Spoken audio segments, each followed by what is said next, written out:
TV கொடுத்துருந்தாங்க, free TV. அதை கொடுக்கும்போது என்ன ஆச்சுன்னா, இன்ஃபர்மேஷன் ரொம்ப ஃபாஸ்ட்டாக மக்களுக்கு போய் சேர்ந்துட்டு இருந்தோம். ஆனால் இப்போ இந்த ரெஃப்ரிஜரேட்டர்னால வரக்கூடிய பயன்கள் என்ன இருக்கும்? நான் சொல்லக்கூடிய 2 இதுவை பார்க்கலாம். ஒன்று, விமனையும் ஃபேமிலிஸையும் எம்பவர் பண்ணுறது. நம்பர் 2 வந்து இவங்களுக்கு வந்து அப்ஜெக்டிஃபை பண்ணுறது. விமனுக்கு அப்ஜெக்டிஃபைனா இந்த வகையில் அப்ஜெக்டிஃபை பண்ணுறதுன்னா, விமனுக்கு ஒரு ஸ்டீரியோ டைப். விமனுக்கு வந்து இவங்களுக்கு கல்யாணம், அதனால இவங்களுக்கு பணம் கொடுக்கணும். தமிழக வெற்றி கழகத்தினுடைய தேர்தல் அறிக்கை சொல்றீங்களா சார்? தாய்மாமன் தங்க மோதிரம் வந்து எம்பவர்மெண்ட் நடக்கும் விமனுக்குன்னு எனக்கு புரியும். அந்த தாய்மாமனுக்கு தங்க மோதிரம் போட்டோம்னா படிச்சு ஐஐடியில ஜாயின் பண்ணுவாரா, படிச்சு ஒரு டாக்டர் ஆகிறதுக்கு ஒரு யூஸ்ஃபுல்லா இருக்குமா, எந்த அளவுக்கு இது ரியாலிட்டியில ஹெல்ப் ஆகும்னு தெரியல. ஃபர்ஸ்ட் பாசிபிளா சார் ஒவ்வொரு ரேஷன் அட்டைதாரர்களுக்கும் 10,000 ரூபாய் கொடுக்கப்படும்? இது பாசிபிலிட்டி இல்லைங்க. ஓகே, இந்த மாதிரி இருந்தால் நமக்கு டோட்டலா என்ன பண்ணுவாங்கன்னா, ஒருவேளை 10,000 ஒரு தடவை கொடுத்துட்டு அதோட நின்றுடும். மது விற்பனையில இருந்து தான், டாஸ்மாக்ல இருந்து தான் தமிழ்நாடு கவர்மெண்ட்டுக்கு பெருமளவில் ஒரு வருமானம் வருது அப்படின்ற ஒரு விஷயம் இங்க இருந்துகிட்டே இருக்குது. எந்த அளவுக்கு உண்மை அப்படிங்கிறதுமே ஒரு கேள்விக்குறியாவே இருந்துச்சு. இந்த மதுவிலக்குல இருந்து வரக்கூடிய இன்கம் வந்து தமிழ்நாடு கவர்மெண்ட்டுக்கு 15 to 20% தான் வருது. இதை நாங்கள் குறைப்போம்னு சொல்றது ஒரு நல்ல திட்டம். ஆனால் முழுமையாக நாங்கள் மதுவிலக்கை கொண்டு வருவோம் என்றது வந்து மிக சிரமமானது. என்னுடைய கணிப்புப்படி கேஸ் வந்து டெஃபினட்டா ஒரு சிலிண்டருக்கு 400 ரூபாய் இன்க்ரீஸ் ஆகும். Money is 65. இது மட்டும்தான். பனியன்னா Milky Mist, only Milky Mist. Aachi Masala. எந்த சமையலும் ருசி தேடும் ரகசியம் 20 ரூபாய். வணக்கம் சார். வணக்கங்க மேம். தேர்தல் அறிக்கைகளை எல்லா கட்சிகளும் வெளியிட தொடங்கி இருக்காங்க. அதன் அடிப்படையில் சமீபத்தில் அதிமுகவினர் ஒரு படி முன்னுக்கு போய் முதல்ல ஒரு 3 கட்டமாக சில விஷயங்களை மட்டும் முக்கியமான குறிப்புகளாக அறிக்கை வெளியிட்டிருந்தாங்க. இப்போ நேற்றைக்கு ஒரு நீண்ட லிஸ்ட்டை விட்டுருக்காங்க. அதில் வந்து இலவசமாக ஃப்ரிட்ஜு கொடுக்கப்படும் அப்படின்னு சொல்லியிருக்காங்க. பல்வேறு விடயங்கள் இருக்குது. மொத்தம் 297 வாக்குறுதிகள் கிட்ட அதில் இருக்கிறத பார்க்க முடியுது. எப்படி பார்க்கலாம் சார் இந்த தேர்தல் அறிக்கையை? நான் இந்த தேர்தல் அறிக்கையை பார்த்தேன். ஏன்னா முழு தேர்தல் அறிக்கை இன்னும் வரல. முக்கிய அம்சங்கள் மட்டுமே நீங்க கேட்டீங்கன்னா, நீங்க ஒன்று சொன்னீங்க, இந்த ரெஃப்ரிஜரேட்டர் கொடுக்கறது. இப்போ ரெஃப்ரிஜரேட்டர் வந்து கொடுக்கறது யூஸ்ஃபுல் தான். ஆனால் அது விமன் ஒரு ஃபேமிலியை எம்பவர் பண்ணுமா அப்படின்னா எம்பவர் பண்றதுக்கு வாய்ப்புகள் கம்மி. ஓகே, நம்ம இப்போ வந்து டிவி கொடுத்துருந்தாங்க, ஃப்ரீ டிவி. அதை கொடுக்கும்போது என்ன ஆச்சுன்னா, இன்ஃபர்மேஷன் ரொம்ப ஃபாஸ்டா மக்களுக்கு போய் சேர்ந்துட்டு இருந்தது. இப்போ அதனுடைய ரிசர்ச் டிவி இருக்கிறதுனால என்னாச்சுன்னா, ரிசர்ச் பண்ணும்போது இந்த கோவிட் இந்த மாதிரி பிரச்சனைகள் வரும்போது through TV you can communicate to a large sections of the society அப்படின்று ஒரு ரிசர்ச் ரிப்போர்ட்டே இருக்கு. ஆனால் இப்போ இந்த ரெஃப்ரிஜரேட்டர்னால வரக்கூடிய பயன்கள் என்ன இருக்கும்? அதை விட நம்மளுடைய தமிழ்நாட்டில் காய்கறிகள் 50% காய்கறி இப்போ கோயம்பேடு போனீங்கன்னா 48 to 50% வேஸ்ட் ஆகிடுது. அதை வந்து ரெஃப்ரிஜரேட் பண்ணுறதுக்கு கொடுத்தோம்னா டெஃபினட்டாக நமக்கு வந்து காய்கறிகள் நிறைய வகைகளை நம்ம பண்ணலாம். ஆனால் ஒருத்தருக்கும் ஒரு ரெஃப்ரிஜரேட்டர் கொடுப்பது, இது வந்து நான் சொல்லக்கூடிய 2 இதுவை பார்க்கலாம். ஒன்று, விமனையும் ஃபேமிலிஸையும் எம்பவர் பண்ணுறது. நம்பர் 2 வந்து இவங்களுக்கு வந்து ஒரு அப்ஜெக்டிஃபை பண்ணுறது விமனுக்கு. இப்போ அப்ஜெக்டிஃபைனா இந்த வகையில் அப்ஜெக்டிஃபை பண்றதுன்னா, விமனுக்கு ஒரு ஸ்டீரியோ டைப். விமனுக்கு வந்து இவங்களுக்கு கல்யாணம், அதனால இவங்களுக்கு பணம் கொடுக்கணும், இவங்களுக்கு சில்ட்ரன் பிறப்பாங்க அதனால பணம் கொடுக்கணும். இது வந்து ஸ்டீரியோ டைப்பிங் ஆஃப் விமன். தமிழக வெற்றி கழகத்தினுடைய தேர்தல் அறிக்கை சொல்றீங்களா சார்? அப்படியும் நீங்க எடுத்துக்கங்க. ஏன்னா அவங்க தான் திருமணம் ஆகக்கூடியவங்களுக்கு வந்து 8 கிராம் நகை 8 கிராம் தங்கம் கொடுக்கப்படும் அப்படின்னு சொன்னாங்க. குழந்தை பிறந்துச்சுன்னா தாய்மாமன் சீர் செய்யப்படும் அப்படின்ற மாதிரி சொன்னாங்க. தங்க மோதிரம் போடப்படும் சொன்னாங்க. இது எந்த அளவுக்கு ஒரு தாய்மாமன் தங்க மோதிரம் வந்து ஒரு எம்பவர்மெண்ட் நடக்கும் விமனுக்குன்னு எனக்கு புரியல. இது அந்த தாய்மாமனுக்கு தங்க மோதிரம் போட்டோம்னா அவர் வந்து படிச்சு ஐஐடியில ஜாயின் பண்ணுவாரா, படிச்சு ஒரு டாக்டர் ஆகிறதுக்கு யூஸ்ஃபுல்லா இருக்குமா, எந்த அளவுக்கு இது ரியாலிட்டியில ஹெல்ப் ஆகும்னு தெரியல. அதே போல ஒரு கல்யாணத்துக்கு வந்து ஒரு பட்டு புடவையும், காஞ்சிபுரம் பட்டு புடவை ஃப்ரீயா கொடுக்கப்படும் அப்படின்னு சொல்றாங்க. அது வந்து அப்ஜெக்டிஃபிகேஷன் ஆஃப் த விமன். விமனுக்கு வந்து சாரீஸ் கொடுத்தோம்னா இந்த மாதிரி இருக்கும் அப்படின்னு. ஆனா இந்த ரேஷன் ஸ்கீம்லயும் கொடுக்குறாங்க. ம். ரேஷன் ஸ்கீம்ல கொடுக்குற ட்ரெஸ் வந்து மினிமல் ட்ரெஸ். ஓகே. இப்போ நாங்களே லெவலே வாங்கிட்டோம்னா அந்த ட்ரெஸ் நீங்கள் பார்த்தீங்கன்னா குவாலிட்டி நல்லா இருக்கு. Plus it is purchased from cooperative இது which is helpful for the people who are not having to replace the dress. நான் பண்ண ரிசர்ச்சில் 2-3 ட்ரெஸ்ஸை விட ரீப்ளேஸ் பண்ணாமல் வச்சிருக்கிறவங்க நிறைய பேர் இருக்காங்க. ஓகே. அதில் வந்து எவ்ரி இயர் இது ஒரு ரீப்ளேஸ்மெண்ட், ஒரு செட் ஆஃப் ட்ரெஸ் வருது. ம். அந்த ரீப்ளேஸ்மெண்ட் பண்ணுறது, அதனால தான் நம்ம எப்போவுமே இந்த ஃபாரஸ்ட் யாருக்கு இல்லைன்றவோ அவங்களுக்கு கொடுக்கறது ஒன்று. இப்போ எல்லாம் இருக்கிறவங்களுக்கும் ஒரு பட்டு புடவை, ஒரு தங்கம் 8 கிராம் கொடுக்குறது, அந்த ஸ்கீம் ஆல்ரெடி இருக்குது. இப்போ தமிழ்நாடு கவர்மெண்ட்டில் இந்த ஸ்கீம் இருக்குது. புவரஸ்ட் பீப்புளுக்கு அந்த ஸ்கீம் இருக்குது. 30,000 rupees ப்ளஸ் ஒரு gram some 8 grams of gold கொடுக்குற ஒரு ஸ்கீம் இருக்குது. அது அம்மா இருக்கும்போது, ஜெயலலிதா அம்மா இருக்கும்போது கொண்டு வந்தாங்க. அந்த ஸ்கீம் இருக்குது. பட் அந்த ஸ்கீம் வந்து லிமிட்டடாக சர்டன் ஏரியாஸில் இருக்கிறவங்களுக்காக கொடுத்த ஸ்கீம். ஓகே. ஓகே. அது ஸ்கீம் வந்து எம்பவர்டாக இருக்கணும். இது வந்து உங்களுடைய டௌரியில் நாங்கள் சப்சிடைஸ் பண்ணுறோம் அப்படின்னு சொன்னோம்னா நம்ம எதை ஆதரிக்கிறோம்? விமனுக்கு டௌரி கொடுக்கறது வந்து சட்டப்பூர்வமாக அது தவறு. அப்படி இது என்னது? இது வந்து நீங்கள் ஒரு வேளை ஏதாவது நாங்கள் பட்டுப்புடவை கொடுக்குறோம், தாய்மாமன் சீர்வரிசை கொடுக்குறோம், இதனால் எந்த அளவுக்கு எம்பவர்மெண்ட் நடக்கும் அப்படின்னு சொல்லி அதையும் சொல்ல வேண்டும் விஜய் அவர்கள். ஓகே. ஆனால் பட் இப்போ ரெஃப்ரிஜரேட்டர் கொடுக்குறேன்னு சொன்னதையும் தங்கம் கொடுக்குறோம், மோதிரம் கொடுக்குறோம் அப்படின்னு சொன்னதையும் நம்ம கம்பேர் பண்ண முடியுமா? இது ரெண்டுமே அப்ஜெக்டிஃபைடாக தான் இருக்கா? ஒன்றும் டோட்டலாக அப்ஜெக்டிஃபைடு தான். இன்னொன்று, இந்த ரெஃப்ரிஜரேட்டர் கொடுக்கறதுன்றது வந்து இப்போ சுப்ரீம் கோர்ட்டில் கேஸ் நடந்துட்டு இருக்கு. அதில் வந்து இதை பற்றி ஒரு எடுக்கும்போது சுப்ரீம் கோர்ட்டு இதை நீங்கள் எப்படி நீங்கள் கொடுக்க போகிறீங்க அப்படின்னு சொல்லி சுப்ரீம் கோர்ட்டு கேட்டு இதை தள்ளுபடி செய்கிறதுக்கும் வாய்ப்புகள் இருக்குது. ஓகே. இப்போ இதில் ஒரு இம்பார்ட்டன்ட் பாயிண்ட் நம்ம கவனிக்கணும். அதே மாதிரி 10,000 ரூபாய் கொடுக்குறோம்னு சொல்லியிருக்காரு. கருணை தொகை. இது எல்லாமே இந்த கருணை தொகை. இது என்ன கருணை தொகை? உரிமை தொகையா கருணை தொகை? ஏன் கருணை காட்டணும்? நீங்க இல்ல மானியங்கள் கொடுப்பதன் மூலமா இங்க வந்து வரிகளை உயர்த்திட்டாங்க திமுக அரசு, அதனால மக்கள் பாதிப்படைஞ்சிருக்காங்க. ஸோ அவங்களுடைய இந்த பாதிப்புகளை கருத்தில் கொண்டு நாங்க ஆட்சிக்கு வந்தோம்னா கருணை தொகையா ஒரு 10,000 ரூபாய் கொடுப்போம். வீட்டு வரி ஏறிடுச்சு, தண்ணி வரி ஏறிடுச்சு, கரண்ட் பில் ஏறிடுச்சு அப்படிங்கிறது அவங்களுடைய வாதமா இருக்கு. அது வாதம் வந்து இருந்தாலும் நீங்க டோட்டலா ஆல் ஓவர் இந்தியா பாத்தீங்கன்னா தமிழ்நாட்டு வரிகள் தான் லோயஸ்ட். தமிழ்நாட்டு வரிகள் தான் லோயஸ்ட் இருக்கிறதுலையே. ப்ளஸ் ஆல் ஓவர் இந்தியா தான் ஜிஎஸ்டி இங்கே தானே இருக்குது.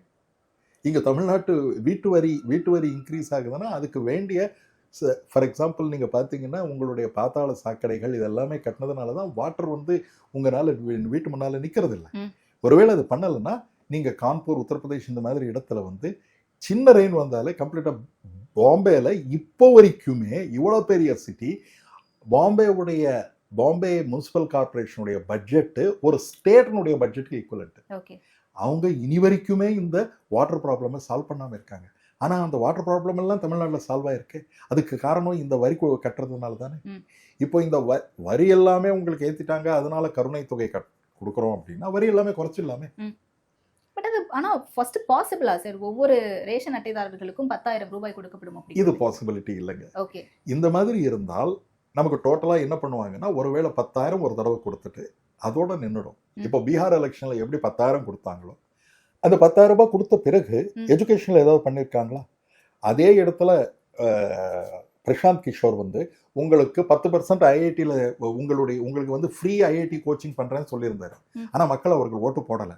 ஆனால் 10,000 உங்களுக்கு ரொம்ப இதுவாக புரிஞ்சுது. அதே தான் இங்கவும் நடக்க போகுது. உங்களுக்கு 10,000 கொடுத்த உடனே இனிமேல் ஐஐடியும் வேணாம், படிப்பும் வேணாம், எதுவும் வேணாம், 10,000 கொடுத்துட்டோம் எல்லாமே முடிஞ்சதுன்னு சொல்றக்கூடிய சேம் மனநிலைமை இருக்கிறவங்கள தான் நம்ம இப்போ இந்த மேனிஃபெஸ்டோ டிசைன் பண்ணவங்களுடைய இதுவா நான் பார்க்குறேன். ஓகே. இப்போ நீங்கள் ஒரு கம்பேரிசனுக்காக ஒரு விஷயம் சொன்னீங்கல்ல சார், மற்ற மாநிலங்களை கம்பேர் பண்ணி இந்தியாவில் மும்பையா இருக்கட்டும், இந்த தண்ணி இஷ்யூவில், மற்ற மாநிலம் பீகாராக இருக்கட்டும், உத்தரப்பிரதேசா இருக்கட்டும், ஆனால் பொதுப்படையா இங்கே எல்லாரும் வைக்கக்கூடிய ஒரு வாதம் அப்படிங்கிறது இந்தியாவுக்குள்ள இருக்கக்கூடிய அன்டெவலப்டு ஸ்டேட்ஸை பார்த்து நம்ம அவங்களோட தமிழ்நாடை கம்பேர் பண்ணி தமிழ்நாடு வளர்ந்துருக்குன்னு சொல்றோம். ஆனா இங்க மற்ற நாடுகளோட நம்ம கம்பேர் பண்ண வேண்டிய சூழல்ல தான் இன்னைக்கு தமிழ்நாடு இருக்கு. அப்படிதான் நம்ம கம்பேர் பண்ணி நம்ம வளர்ந்த நாடுகளை பார்த்து நம்ம வளரணும் இன்னும் அப்படின்றாங்க. உதாரணத்துக்கு நாம் தமிழர் கட்சியிலே இதை பலரும் சொல்றாங்க.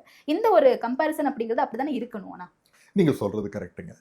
நீங்க வந்து இந்த கம்பேரிசன் டெஃபினட்டா வளர்ந்த நாடுகள், especially European Union countries, European யூனியனில் சில கண்ட்ரீஸில் எல்லாமே ஈஸ்ட் யூரோப்பியன் கண்ட்ரீஸில் 5,000, நம்மளுடைய இது $4,500 வந்துடுச்சு. ஆல்மோஸ்ட் வளர்ந்த நாடுகளுக்கு இருக்கிற பாவர்ட்டி 0 ஆயிடுச்சு. ஓகே மல்டி டைமென்ஷனல் ப்ராவர்ட்டி தமிழ்நாட்டில் 2.3% தான், ஆனால் உத்தரப்பிரதேசில் 14.5%. ஆனால் இப்போ இங்கே வந்து நமக்கு சொல்லக்கூடியவர்கள் யாருன்னா, நாங்கள் பாடம் எடுப்போம், உத்தரப்பிரதேச ஆண்டு கொண்டு இருக்கிறவங்களும் பீகார் ஆண்டு கொண்டு இருக்கிறவங்களும் நாங்கள் வந்து பாடம் எடுப்போம், எங்களை பாடங்கள் நீங்கள் கேளுங்கன்னு சொல்கிறாங்களே, அதை தான் வேண்டாம் என்று சொல்கிறோம். நீங்கள் 14.4% மல்டி டைமென்ஷனல் பாவர்ட்டி இருக்கிற ஓகே உத்தரப்பிரதேஷ் வந்து அது ரொம்ப நல்லா இருக்கே அப்படின்னு சொல்லக்கூடிய நிலைமைக்கு நம்ம இல்லை. ம். அதனால டெஃபினட்டாக இது கரெக்டு, இதை நம்ம வந்து டெஃபினட்டாக ஏற்றுக்கொள்ள வேண்டியது. அண்ட் இன்னொரு விஷயம், தமிழ்நாட்டுல 2 திராவிட கட்சிகளுமே மாறி மாறி மதுவிலக்கை அமல்படுத்துவோம், படிப்படியாக இங்க இருக்கக்கூடிய மதுக்கடைகளை குறைப்போம் அப்படிங்கறத ஒரு ஒவ்வொரு தேர்தலுக்கும் வாக்குறுதியா கொடுத்துட்டு இருக்காங்க. Whether it is DMK or ADMK. இந்த முறை அதிமுக அந்த வாக்குறுதியை கொடுத்திருக்காங்க. அது பாசிபிளா? அண்ட் இன்னொரு விஷயம், மது விற்பனையில இருந்து தான், டாஸ்மாக்ல இருந்து தான் தமிழ்நாடு கவர்மெண்ட்டுக்கு பெருமளவுல ஒரு வருமானம் வருது அப்படின்ற ஒரு விஷயம் இங்க இருந்துகிட்டே இருக்குது. எந்த அளவுக்கு உண்மை அப்படிங்கிறதுமே ஒரு கேள்விக்குறியாவே இருந்துட்டு இருக்குல்ல, இது எப்படி சார் பார்க்கலாம்? இது நல்லா சொன்னீங்க. இந்த மதுவிலக்குல இருந்து வரக்கூடிய இன்கம் வந்து 15 to 20% தாங்க Okay. தமிழ்நாடு கவர்மெண்ட்டுக்கு. தமிழ்நாடு கவர்மெண்ட்டுக்கு 15 to 20% தான் வருது. பீகார்ல ம். Total prohibition. அப்போ பீகார் இந்த 5 வருஷத்துல 6 வருஷத்துல நம்பர் 1 ஸ்டேட்டா வந்திருக்கணுமே, ம். ஏன் வரல? ஏன்னா தி என்டையர் பார்டர்ல உத்தரப்பிரதேஷ்ல நீங்க ஆல்கஹால் வாங்குனீங்கன்னா ஒரு பாட்டிலுக்கு ஒரு பாட்டில் ஃப்ரீ என்ற சிஸ்டம் கூட வந்திருக்கு. ஓகே அது எங்க விற்பனை ஆகுதுன்னா பீகார்ல தான் விற்பனை ஆகுது. ம். அப்போ நீங்க அதை கொண்டு வந்து அதை அமல்படுத்த முடியாத ஒரு நிலைமைக்கு இருப்பது கரெக்டா? ம். இது வித்தின் லிமிட்ஸ். சரி, இது இது இது பண்ணக்கூடாதுன்னு ஒரு சோஷியல் மூமெண்ட்டை கொண்டு வந்து ஆல்கஹால் பண்ணக்கூடாதுன்னு சொல்லி சோஷியல் மூமெண்ட்டாக இது வந்து நெசசரி ஈவில், இந்த ஈவிலை வந்து பேன் பண்ணா இதை வந்து நிறுத்த முடியாது. ம். இருக்கட்டும், ஆனா நீங்க போகாதீர்கள், இதெல்லாமே சொன்னாதான் நம்மளால பண்ண முடியும். அதனால இது வந்து இதை நாங்கள் குறைப்போம்னு சொல்றது ஒரு நல்ல திட்டம். ஆனால் முழுமையாக நாங்கள் மதுவிலக்கை கொண்டு வருவோம் என்றது வந்து மிக சிரமமான ஒரு திட்டம். ஓகே அப்படி இருந்தால் குஜராத் நம்பர் 1 இருக்கணும். குஜராத் நம்பர் 1 இல்லையே, நம்பர் 5 தான் இருக்கு சஸ்டைனபிள் டெவலப்மெண்ட் கோல்ஸ்ல. இப்போவும் 30 வருஷமா நிறைய ஃபண்ட்ஸும் கொடுத்து அவ்வளோதான் வந்திருக்கு. அதனால வந்து மதுவிலக்குனால இமீடியட்டா மக்கள் மதுவிலக்குனால இருக்கிற நெகட்டிவ் எஃபெக்ட்ஸ் மேசிவா இருந்தாலும் அது இல்லாம இருக்கும்போது வரக்கூடிய நெகட்டிவ் எஃபெக்ட்ஸ் இன்னும் அதிகமாக இருக்கும். ஓகே இப்போ போலீஸ் வந்து அவங்களுடைய டோட்டல் கான்சன்ட்ரேஷனுமே இதுலயே இருந்திருக்கும். ம். தேர்ஃபார் லா அண்ட் ஆர்டர்ல வந்து மெயின்டைன் பண்றதுக்கு இது வந்து ரொம்ப மிக சிரமமாக இருக்கும். ஒன்று, டெஃபினட்டாக இந்த டேக்ஸஸ் அ டூல், நிறைய டேக்ஸ் போட்டு அதை வந்து ரெடியூஸ் பண்ணலாம் அந்த கன்சம்ஷன் பார்க்கலாம். ஆனால் எவ்வளோ டேக்ஸ் போட்டாலும் அதனுடைய கன்சம்ஷன் குறையறதில்ல. ஓகே ஆனால் ஒரு ரொம்ப இம்பார்ட்டண்ட்டான உலக ட்ரெண்டை ஒன்று பார்க்கணும். வேர்ல்ட் ஓவர் உலகத்தில் எல்லா யூரோப்பியன் கண்ட்ரீஸ்லையும் அமெரிக்காவிலையும் ஜென்சி யங்ஸ்டர்ஸ் வந்து ஆல்கஹால் குடிப்பதை நிறுத்திவிட்டார்கள். ம். அதனால தான் நம்ம இந்தியா ஒப்பந்தம் போடும்போது முதல்ல யூரோப்பியன் யூனியன் நாங்கள் எக்ஸ்போர்ட் பண்ணுறது ஆல்கஹால்னு சொல்லியிருக்காங்க. ஏன்னா அவங்க இதில் சர்ப்ளஸாக இருக்கு. ம். அதனால வந்து இந்த ஜென்சி, இந்த யங்ஸ்டர்ஸ் எல்லாமே, இந்தியாவில் இருக்கிற யங்ஸ்டர்ஸ் எல்லாமே ஸ்லோவாக அவங்களும் அந்த ஃபாரின் கல்ச்சர் நிறைய எடுத்திருக்கோம், இந்த கல்ச்சரும் அவங்க எடுத்துக்கிட்டாங்கன்னா இதனுடைய கன்சம்ஷன் டெஃபினட்டாக குறையும். அதனால வந்து இது குறைப்போம் நிறுத்துவோம்னு சொல்லி கொண்டு வரக்கூடிய பாலிசி அந்த அளவுக்கு எஃபெக்டிவா இருக்காதுன்னு நினைக்கிறேன். ஓகே அண்ட் வருமானம் கேட்டேனே சார். வருமானம் 15 to 20% தாங்க. தமிழ்நாட்டினுடைய வருமானம், சென்ட்ரல் கவர்மெண்ட் வருமானம் இல்லாதையே 73%. இதுல போகும்போது சப்ஸ்டான்ஷியல் வருமானம் வருது. 20% வருமானம் நமக்கு அதுல இருந்து வருது. ஓகே அது டோட்டலா இதுல தான் சாராயத்தினால தான் ஓடுது கவர்மெண்ட்ன்றது ஒரு தப்பான ஒரு கண்ணோட்டம். ஓகே அண்ட் சிலிண்டர் கொடுக்குறேன்னு சொன்னது, தமிழக வெற்றி கழகம் வந்து ஆண்டுக்கு 6 சிலிண்டர் கொடுக்கப்படும் அப்படின்னு சொன்னாங்க. நேற்று கிபிஎஸ் அவர்கள் வந்து ஆண்டுக்கு வாழ்வாதாரத்தை கருத்தில் கொண்டு 3 சிலிண்டர்கள் கொடுக்கப்படும் அப்படின்னு சொன்னாங்க. திமுகனுடைய கடந்த கவர்மெண்ட்லேயே வந்து பார்த்தீங்கன்னா சிலிண்டருக்கு ₹300 I'm not sure with numbers. So அவ்வளோ அளவுக்கு மானியம் கொடுக்கப்படும்னு சொன்னாங்க. ஸோ அதை திமுகவினர் நிறைவேற்றல அப்படின்ற ஒரு குற்றச்சாட்டு இருக்கு. ஸோ அதை கம்பேர் பண்ணி இது பாசிபிளா அப்படின்றத சொல்லிடலாம். அது நிறைவேற்றாத ஒரு இது, அதுதான் வாக்குறுதி. வாக்குறுதி.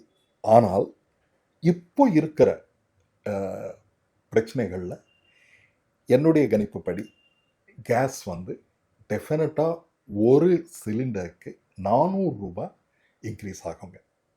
ஓகே. ஏன்னா நம்மளுடைய 60%, நம்மளுடைய 100%, நம்மளுடைய டோட்டல் 90% வந்து நம்ம இம்போர்ட் பண்ணிகிட்டு இருக்கோம். நம்ம வந்து கட்டார்லேருந்து இம்போர்ட் பண்ணிகிட்டு இருக்கோம். கட்டாரில் இருக்கிறது ஈரான் தாக்கி விட்டார்கள்.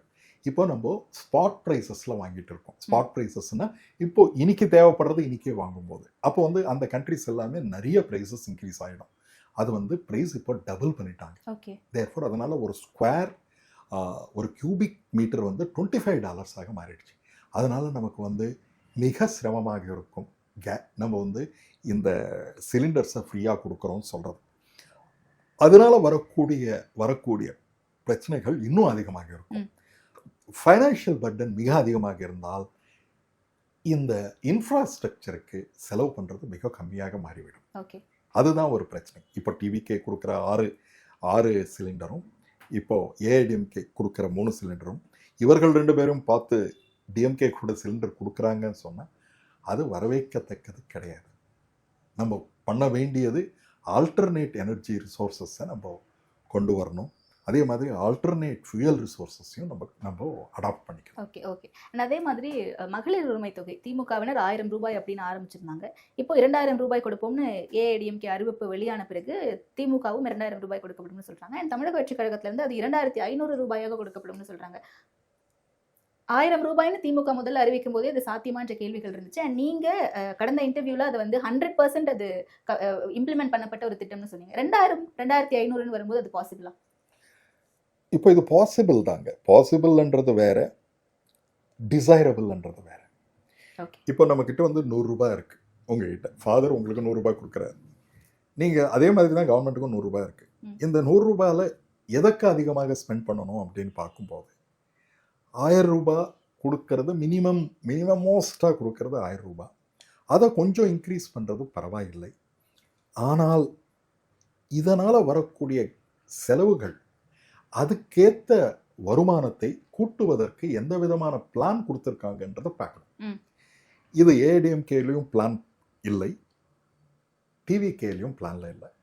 டிவிகேவுடைய அந்த டோட்டலாக அவங்க கொடுத்த பட்ஜெட் எல்லாமே பார்த்தீங்கன்னா 65% டெஃபிஷிட்டாக வருது. ஓகே. 65% சென்ட்ரல் கவர்மெண்ட்டும் ஆர்பிஐயும் அலோவ் பண்ணாது.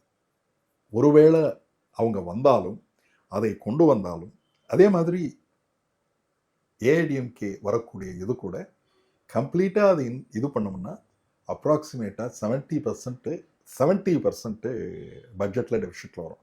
10,000 கொடுத்தாலும் 10,000 சேர்த்து ரெஃப்ரிஜிரேட்டர் அது 5 வருஷத்துக்கு கொடுத்தாலும் அது வந்து அந்த அளவுக்கு இம்ப்ளிமெண்ட் பண்ணுறதுக்கு எங்கே டேக்ஸ் இருக்குது. இப்போ வந்து திமுக டேக்ஸ் ஏற்றிடுச்சு அதனால் வந்து நாங்கள் கருணை தொகை கொடுக்குறோன்னு சொல்கிறீங்க. இப்போ திருப்பி நீங்கள் இது கொடுக்கும்போது இது எங்கேயாருந்து கொண்டு வர முடியும்? டேக்ஸை திருப்பி ஏற்றும். அப்போ கருணை தொகை இன்னொரு 25,000. அதுக்கு தமிழக வெற்றி கழகத்துல ஒரு சொல்யூஷன் ஒன்று கொடுக்குறாங்கல்ல. தமிழ்நாட்டுக்கு ஒரு ஆண்டுக்கு வரக்கூடிய வருமானத்துல கிட்டத்தட்ட 30% வந்து ஊழல் செய்யப்படுது இங்க இருக்கக்கூடிய முக்கிய அமைச்சர்களால சில நபர்களால அப்படின்னு சொல்லிட்டு, அப்படி அந்த 30% ஊழல் நடக்காம நேர்மையான ஒரு ஆட்சி நடத்தி அந்த பணம் மூலமா மக்களுக்கான இந்த வெல்ஃபேர் ஸ்கீம்ஸ் செய்வோம் அப்படின்னு. இது வந்து இந்த 30% இந்த ஃபிகர் எங்கேருந்து வந்ததுன்னு தெரியலங்கம்மா. ஓகே. இது வந்து நீங்கள் இப்போ வந்து ஒரு எஜுகேஷன் டிபார்ட்மெண்ட் இருக்குது, அதில் வந்து எல்லாருக்குமே சேலரிஸ் தான் மேஜராக இருக்குது. இப்போ இதில் வந்து நீங்கள் 30% கரப்ஷன் பண்ணணும்னா அந்த சேலரிஸ்லேருந்து நம்ம எடுக்கணும். இந்த கவர்மெண்ட்டில் எக்ஸ்பெண்டிச்சரே 60% சேலரிஸ் தான். இப்போது 60% சேலரிஸ்னால் மிச்சம் 40% தான் இருக்குது. 60% சேலரிஸ் நீங்கள் சொல்லியிருக்கீங்க, அது கொடுத்துட்டோம். பென்ஷனோட சேர்த்து 65% எக்ஸ்பெண்டிச்சர் போகுது. மிச்சம் இருக்கிற 35% நீங்கள் ஊழல்னு சொன்னீங்கன்னா அப்போ எதுவுமே இல்லைன்னு தானே அர்த்தம். இப்போ 100%ல் 30% ஊழல். இப்போ ரிமைனிங் என்ன 70%ல் 65% சேலரிஸுக்கு போகுது. அப்போ கவர்மெண்ட் எக்ஸ்பெண்டிச்சருக்கு 5% தான் இருக்கா? ஒரு ஜெனரல் பப்ளிக்கா எக்கனாமிக்ஸ் திங்க் பண்ணாம ஜெனரலா பேசும்போது இந்த வாதத்தில் அர்த்தம் இல்லை அப்படின்னு ஓகே, இது சொல்லி வந்து நம்ம ஃபார் எக்ஸாம்பிளுக்கு ஒரு எஜுகேஷனை மட்டும் எடுத்து பேசுறோம். இந்த மாதிரி ஒவ்வொரு துறைக்கும் அது டிஃபர் ஆகும். எல்லாம் டிஃபர் ஆகும் இல்லையா? எல்லா துறையுமே சேர்த்து 65% சேலரிஸ் போகுதே. கவர்மெண்ட் வந்து எப்படி நடக்குது? Providing services. இப்போ ஹாஸ்பிட்டல் போறீங்க, ஹாஸ்பிட்டல்ல 75% டாக்டர்ஸ் நர்சஸ் இவங்களுக்கு எல்லாம் போக 25% மிச்சம் எக்ஸ்பெண்டிச்சர் இருக்கும். நீங்க எப்படி பண்ணாலும் இந்த 65% நீங்க அவங்களுக்கு கொடுத்தாகணும். அது வந்து கவர்மெண்ட் ஆல்ரெடி எக்ஸ்பெண்டிச்சர் ஆயிடுச்சு, அது கொடுத்தாகணும். ஓகே, அப்போ வந்து இருக்கிற 30% தான் அப்போ வந்து எதுவுமே ஸ்பெண்ட் பண்ணலையா கவர்மெண்ட்? அதனால இந்த 30% வாதம் வந்து டெஃபினட்டா கரப்ஷன் இருக்கும். அது கரப்ஷன் இல்லைன்னு சொல்ல முடியாது. ஆனால் வந்து அந்த 30% நான் ஒரு மூவியில் சொல்கிற மாதிரி அந்த 30% கொண்டு வந்து நான் உங்களுக்கு கொடுத்துட்றேன்னு சொல்லி, அதே போல தான் நம்ம மோடி ஐயா கூட சொன்னார், இந்த பணம் எல்லாம் நமக்கு ஸ்விஸ் பேங்க்ல போட்டிருக்காங்க, அதை எல்லாமே கொண்டு வந்தோம்னா 15 லட்சம் ரூபாய் போடலாம். வாதத்துக்கு வேணும்னா ஈஸியாக இருக்கலாம், ஆனால் ப்ராக்டிக்கலாக அது பண்ண முடியுமானா அவர்னாலேயே 12 வருஷத்தில் பண்ண முடியல. அதனால இது நான் ஒரு பெரிய இது பண்ணுற மாதிரி